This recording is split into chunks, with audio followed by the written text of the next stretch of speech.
En las Sagradas Escrituras hay solo 3 versículos que hacen referencia al calificativo de cristiano. Hechos de los Apóstoles, capítulo 11, versículo 26, capítulo 26, versículo 28, y Primera de San Pedro, capítulo 4, versículo 16. Calificativo que cumplía la función social de apodo o sobrenombre despectivo, incluso peyorativo, para identificar a aquellos que fueron y seguían siendo seguidores de Jesús de Nazaret. Habían creído y seguían creyendo en sus enseñanzas, aún después de muerto, y además desplegaban una insistente difusión de la vida y obra de su maestro. La identificación de un grupo de creyentes con un nombre en particular que los relacionara con su maestro o una doctrina distintiva no es nueva. Eso no reviste ninguna experiencia peculiar para los discípulos de Jesús. Los seguidores de Jesús, el Cristo, jamás pretendieron identificarse con un nombre en particular para resaltar su militancia. Entendían que independientemente de su nacionalidad, condición social o vida pasada, todos eran uno en la fe de Jesucristo.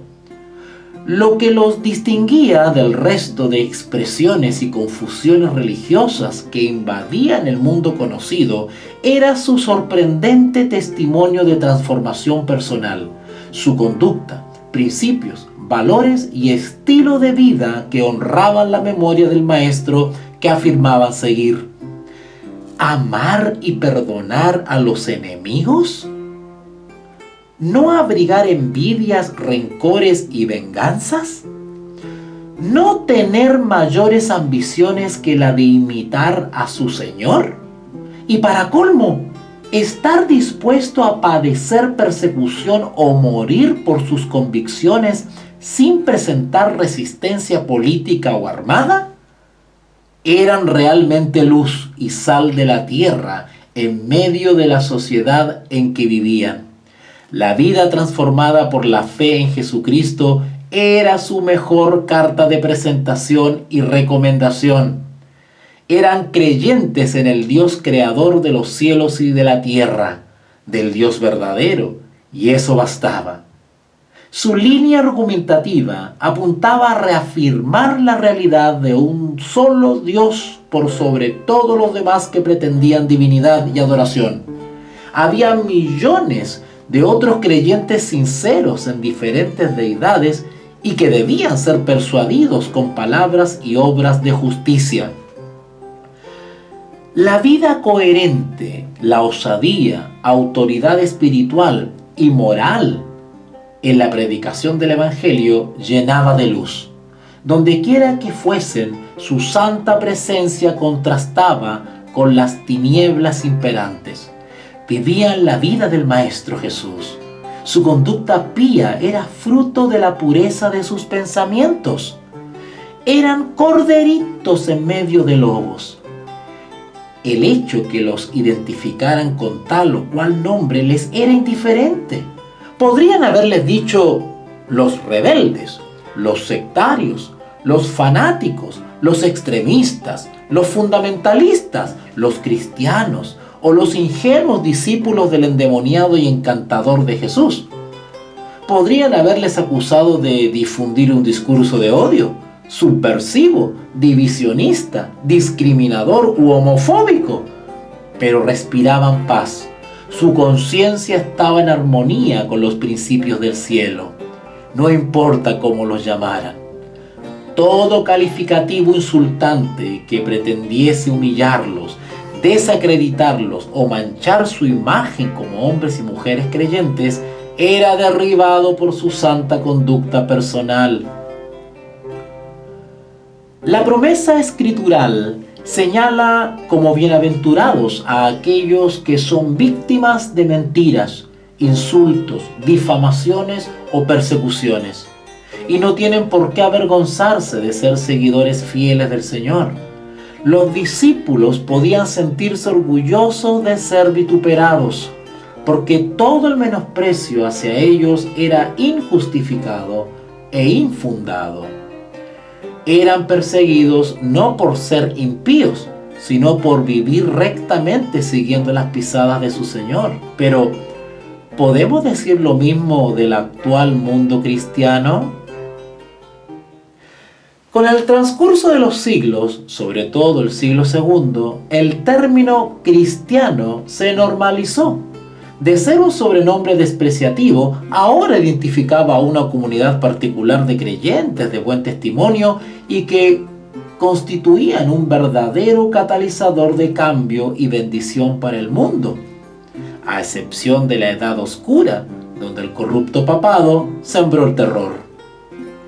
Hoy, la mayoría del así llamado mundo cristiano es notable y escandaloso el contraste que presentan en comparación con la Iglesia Apostólica.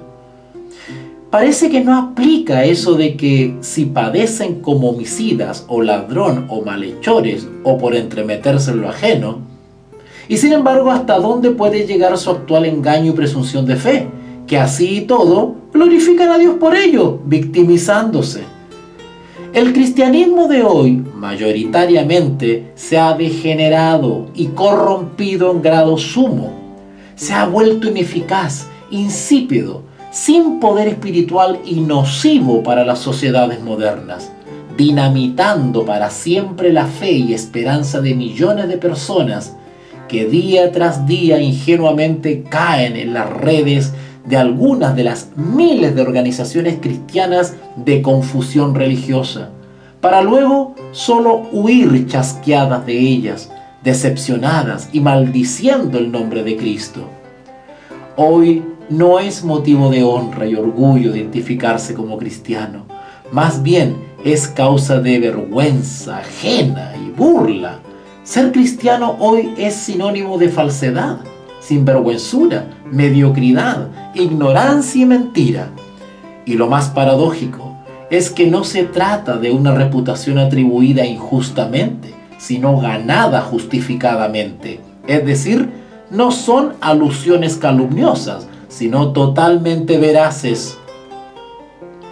¿Para qué necesito hoy seguir identificándome como cristiano? ¿Para diferenciarme de las otras dos grandes religiones monoteístas? ¿Para recomendarme socialmente y obtener benignidad de los demás? ¿Para dar lástima? ¿Para engañarme a mí mismo y a los demás? ¿Para no ser contado como ateo? Si hoy la Iglesia quiere cumplir su misión de llevar al mundo a los pies de Cristo, debe ella primero arrepentirse de sus pecados y reconvertirse. La Iglesia contemporánea se ha transformado en un eficaz repelente para alejar a las multitudes de Jesucristo. El discurso cristiano moderno no es más que un gran eructo maloliente que impregna de hipocresía a una sociedad enferma. El cristianismo actual no es más que un gran movimiento universal de impiedad institucionalizada que se extiende como gangrena y tiene como fin la destrucción total de los restos aún agónicos de cristianismo primigenio. Desde hoy en adelante, solo seré un sencillo seguidor y creyente en Jesucristo. Nunca más diré con orgullo, soy cristiano. Más bien, dejaré que mi boca cerrada lo grite al mundo con una vida consecuente. Así que, por sus frutos los conoceréis.